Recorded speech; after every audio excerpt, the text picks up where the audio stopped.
Akashvani presents Morning News.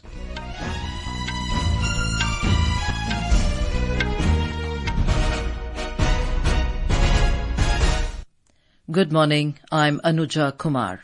The headlines.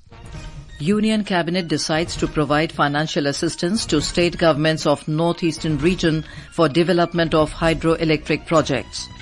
Notification for second phase of assembly elections in Jammu and Kashmir to be issued today. Heavy rains continue to lash several parts of Gujarat for fourth consecutive day. Bangladesh's interim government revokes ban on Jamaat-e-Islami and its students' wing Islami Chhatra Shibir. National Sports Day being celebrated today, and Paralympic Games 2024 begin with a grand opening ceremony in Paris. And now the news in detail. The Union Cabinet has decided to provide financial assistance to the state governments of Northeastern region for development of hydroelectric projects. This scheme has an outlay of 4,136 crore rupees, which will be implemented from 2024-25 to 2031-32. Addressing media after the Cabinet meeting, Information and Broadcasting Minister Ashwini Vaishnaw said, under the scheme, a cumulative hydro capacity of about 15,000 megawatt will be supported. North east में करीब 62,000 megawatt का hydro electricity का potential है और देश का target है 500 gigawatt non fossil fuel power generation capacity by 2030। उसके लिए नॉर्थ ईस्ट के हाइड्रो का पूरा पोटेंशियल यूज करना चाहिए। तो नॉर्थ ईस्टर्न स्टेट्स को जो इक्विटी के लिए सपोर्ट चाहिए था, वो सपोर्ट इस प्रोजेक्ट से, इस फैसले से मिलेगा। The Cabinet also accorded approval for a progressive expansion of the Central Sector Scheme of Agriculture Infrastructure Fund. This will significantly enhance and strengthen the agricultural infrastructure in the country and support the farming community. The Agriculture Infrastructure Fund was established in 2020 with a corpus of 1 lakh crore rupees to provide all-round financial support to the farmers. The Cabinet has approved 12 new greenfield industrial smart cities under National Industrial Corridor Development Programme to transform country's industrial landscape. The combined estimated investment in these industrial areas will be 28,602 crore rupees. He said these projects will create 10 lakh direct and up to 30 lakh indirect jobs. The projects span across 10 states and are strategically planned along 6 major corridors. The Cabinet Committee on Economic Affairs, CCEA, has approved 2 new lines and 1 multi-tracking project of Indian Railways at an estimated cost of 6,456 crore rupees. Mr. Vaishnaw said these projects will provide connectivity, facilitate ease of travel, minimize logistics costs, reduce oil imports and lower CO2 emissions. पहला project है Jamshedpur Purulia Asansol 121 kilometre का project है ये और 2,170 crore rupees का इसमें investment लगेगा। Second project है सरडेगा जो उड़ीसा के सुंदरगढ़ डिस्ट्रिक्ट में वो कनेक्ट होता है रायगढ़ डिस्ट्रिक्ट भालूमुड़ा 1,360 करोड़ इसमें इन्वेस्टमेंट लगेगा और 25 लाख मैन डेज इससे एम्प्लॉयमेंट क्रिएट होगा। थर्ड प्रोजेक्ट है बरगढ़ से नुआपड़ा, ये उड़ीसा में है 2,926 करोड़ का और 47 lakh man-days इससे जनरेट हो।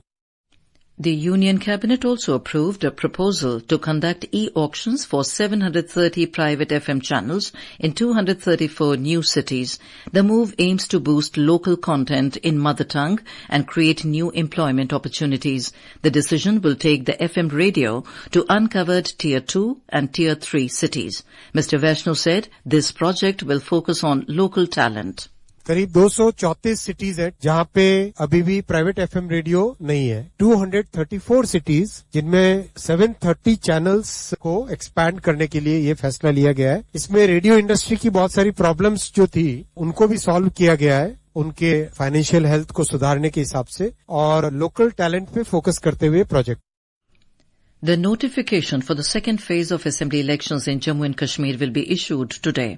26 assembly constituencies of Ganderbal, Srinagar, Badgam, Rajouri, Poonch and Riyasi districts will go to polls in this phase on the 25th of September. The last date for filing of nomination is 5th of September. The scrutiny will take place the next day. The last date of withdrawal for candidature is 9th September and polling will be held on 25th of September. Minister of Ports, Shipping and Waterways, Sarbanand Sonowal, has approved the wage structure revision of the major port workers. A memorandum of understanding was signed between the Bipartite Wage Negotiation Committee and the Indian Port Association for the revision of wage structure and address other service conditions, including pensionary benefits. After the MOU was signed, Mr. Sonowal said that it marks a significant step forward in ensuring fair and equitable treatment for the port workers. He also added that this agreement reflects the ministry's commitment to foster a harmonious and productive working environment across all ports of the country. Former Jharkhand Chief Minister Champai Soren has resigned from the post of Minister from Hemant Soren government and all posts of Jharkhand Mukti Morcha. In a letter to JMM President Shibu Soren, he said working style and policies of the party have compelled him to quit the party. Mr. Soren was holding portfolio of Water Resources Department besides higher education and technical education portfolios. Champai Soren, who is scheduled to join the BJP tomorrow, also resigned as the MLA of Seraikela constituency. Mr. Soren said his decision to join the BJP is in the interest of Jharkhand. जो भी हम निर्णय लिया है झारखंड के हित में लिया है, आगे हम बताते जाएंगे। जो भी निर्णय है बढ़िया लिया है। हम संघर्ष की व्यक्ति हूँ, किसी तरह से हम घबराते नहीं हैं। Defence Minister Rajnath Singh is scheduled to visit the Eastern Naval Command at Visakhapatnam in Andhra Pradesh today. He is expected to arrive at Visakhapatnam Airport at 12:30 p.m. During his visit, the Defence Minister will attend a program at the Naval Base Visakhapatnam, where he will engage with senior naval officials of the Eastern Naval Command and review the ongoing naval operations. Mr. Singh is set to depart from Visakhapatnam this afternoon and will proceed to Thiruvananthapuram in Kerala to continue his official engagements.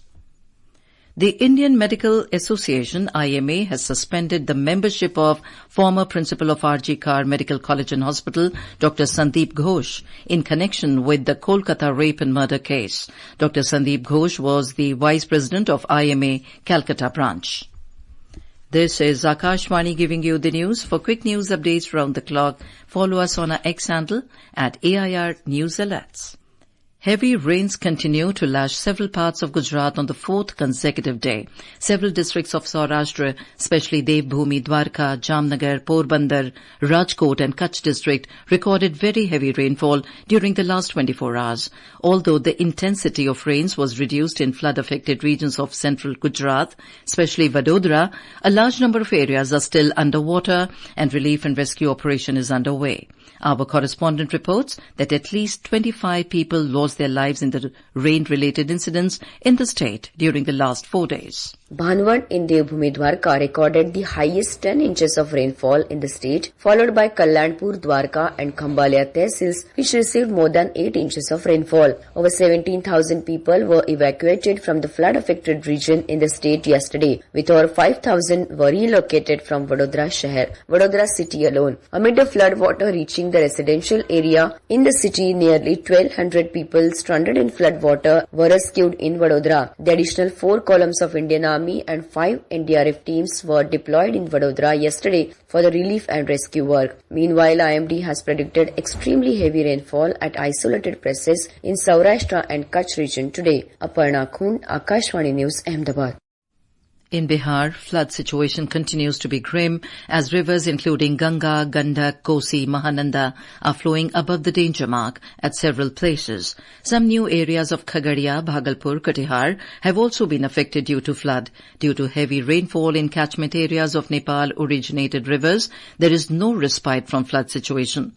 The IMD has issued an alert for heavy rainfall in several parts of North Bihar for next 24 hours. More from our correspondent.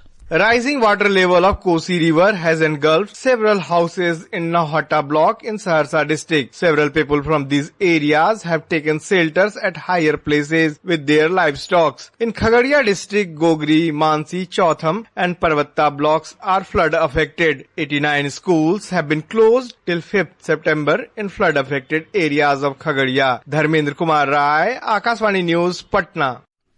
In international news, the interim government led by Professor Muhammad Yunus in Bangladesh has lifted the ban on Jamaat-e-Islami and its students' wing Islami Chhatra Shibir. The Home Ministry issued a notification in this regard. The decision will be effective immediately, the notification added. It said there is no particular evidence against the organization for their indulgence in terror activities. Earlier on 1st of August, the previous Awami League-led government banned Jamaat, Shibir and all of its associated organizations as political entities under the Anti-Terrorism Act 2009. And now on to sports. Today is National Sports Day. The day is celebrated on 29th of August every year to commemorate the birth anniversary of the legendary hockey player Major Dhyan Chand. Union Minister of Youth Affairs and Sports Dr. Mansukh Mandavia has urged citizens to take part in any of the outdoor sports for at least 1 hour on the occasion of National Sports Day. In a video message posted on social media, Dr. Mandavia said people's involvement in outdoor sports will carry forward the Fit India movement. He also said that Prime Minister Narendra Modi's vision of Khelega India, Tabhi to Khilega India will guide the nation towards sports. 29 अगस्त के दिन 1 घंटे के लिए अपने जिस खेलों में रुचि हो उस आउटडोर गेम्स खेले और अपने स्वयं को फिट रखे। आप सब लोगों को मेरा आह्वान है और फिट इंडिया को आप प्रमोट करेंगे। Paralympic Games 2024 have been officially inaugurated with a grand opening ceremony in Paris. French President Emmanuel Macron declared the Games open during a colorful ceremony in the heart of Paris. More from our correspondent.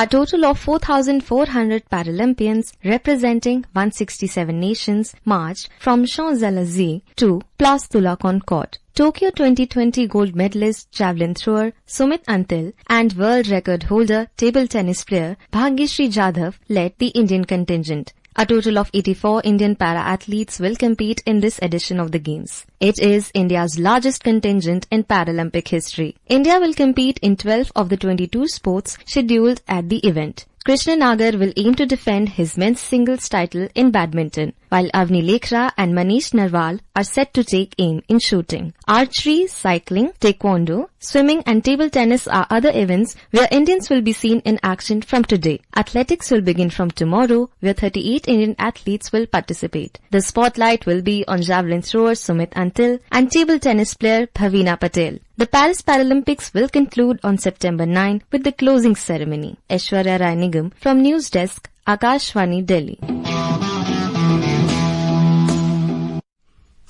Prime Minister Narendra Modi has said that 140 crore countrymen are conveying their best wishes to the Indian contingent at the Paris Paralympics 2024.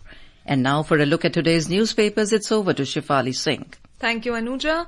Declaring that enough is enough, the Indian Express quotes President Draupadi Murmu asking India to wake up to the perversion of crimes against women. The paper writes, counter mindset that sees women as lesser human beings.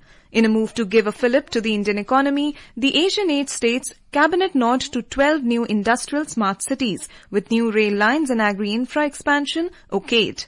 In a new policy, UP government deals death blow to anti-national social media, regulating the content on different platforms and encouraging influencers to promote state government initiatives, notes the Pioneer. A Chicago University study says bad air takes 7.8 years off Delhiites' lifespan, reports the Times of India. And finally, the Economic Times refers to the first major scheme of the NDA government, PM Jan Dhan Yojana, being paramount in boosting financial inclusion, is now serving 531 million. And with that, it's back to you, Anuja.